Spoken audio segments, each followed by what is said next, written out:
Hello everyone, this is Dan Moore, aka The Couch Coach, coming to you live from the ATL. Hope all of you are doing spectacular.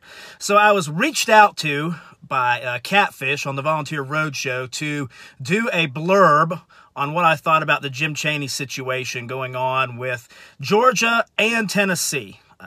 Some of you may know Jim Chaney, the offensive coordinator at the University of Georgia the last 3 years, is going back to Tennessee. And I think Catfish wanted me to express my opinions on the matter, and so here they are.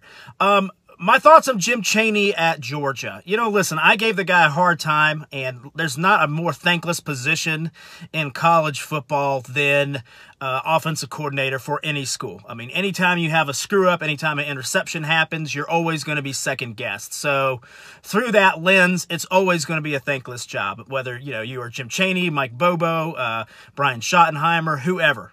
It was always going to be the kind of deal that you will be second-guessed for every dumb decision you make. That being said, listen, I didn't think Chaney was a horrible offensive coordinator for us. I mean, the guy averaged about 39 to 40 points this year. I mean, the last few years especially, we've had pretty good offenses, and, we had a lot of success with Jim Chaney's run there. I mean, the first year, I think we went 8-5. He had to start 2 freshman quarterbacks in back-to-back years.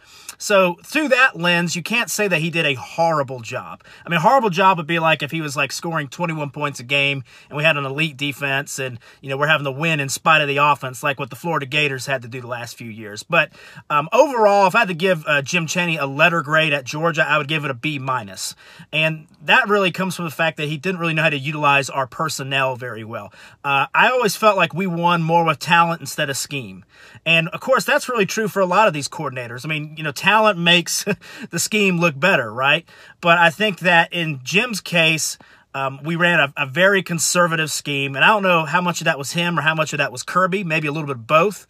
But it just never felt like we switched up our offensive patterns to adjust to the talent that we had and also to what the defenses were throwing at us. It just felt like we're going to be a run-heavy offense first and a play-action passing game second, and that was the offensive philosophy, it felt like, with Chaney. And it just seemed like he would never adjust that based on the personality he had. Like this year, I felt like we had the weapons in our receiving core to really open it up and be a more prolific passing offense. And we were still running the same run-heavy offense that we ran last year with Chubb and Michelle, which I was fine with last year because those guys are our studs. But our running game this year, I mean, we have Holyfield, Swift, and, Cook, which are good backs, but they weren't like the bell cows that Nick Chubb and Sony Michel were. So that was my frustration with Chaney. The predictability, knowing exactly what he was going to do on first down. If we ran a jet sweep and it worked, you knew he was going to try it again and again, and eventually it was going to get stopped for a loss. You can pull that kind of stuff off. You can be very predictable when you have great talent. But when you don't have great talent, you have to win with scheme. And I didn't feel like, Chaney was very good in that regard. And if you looked in his first year, especially when we were very depleted on the offensive line, when we had a subpar receiving core, when we had injuries to Nick and Sony, we went 8-5. So again, Chaney's just okay. I mean, he's a guy you can win games with. He's a guy you can win a division title with. Is he a guy that's going to open up the passing game, make explosive plays, and have the kind of offense that we need to have to compete with the Clemsons and the Alabamas? No. So my kind of thinking on that is if we're not going to try to beat the Clemsons and the Alabamas, which is kind of where Georgia is on the outside right now, then what the heck are we doing here? So regardless of all the politics around that decision, regardless of who Georgia picks there, the reality is Chaney felt like he could make more money at Tennessee, and so Georgia wasn't going to match that. They weren't going to pay him $1 million or whatever he wanted. So it was good for both parties to part ways. Now, for Tennessee, I think a lot of Tennessee fans are kind of on the fence on this one. I mean, I think that it kind of feels like they've gone down this path before. I wouldn't say Chaney was a horrible coordinator for Tennessee either. And I think a lot of times, especially his last year, he had to win in spite of the defense a lot. I mean, when your offense scores 42, 44, 45 points a game, you have to rely on your defense to bail you out sometimes. And that defense was Sal Sanzuri, I think his name was, whatever. That was a horrible defense.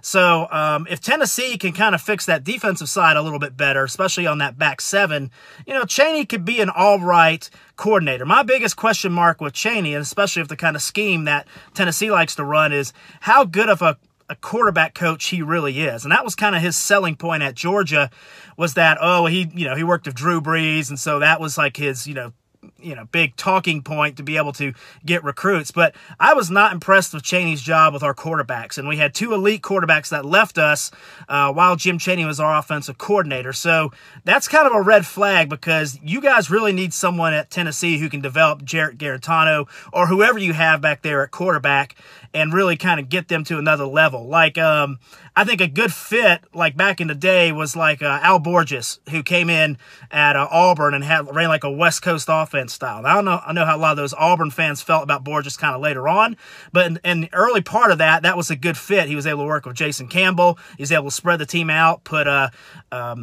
Cadillac Williams and Ronnie Brown on the field at the same time. And I kind of feel like that's the kind of hire that Tennessee needed to make. Someone who was good with quarterbacks and can kind of go from there. So it's just kind of feels like a C hire. It's not like a terrible decision. But with Tennessee, you guys are still kind of building up your talent roster a little bit there, especially on the offensive line.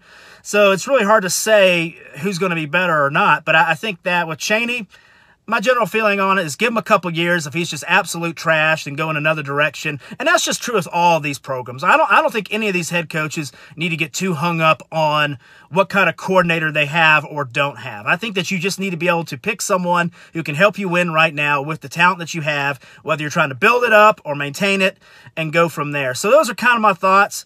We will see how this all plays out, especially on Georgia's end. But as far as Jim Chaney, Tennessee, have fun with them. Hope you guys like running jet sweeps and running up the middle. So anyway, gang, hope you enjoyed it. Talk to you soon.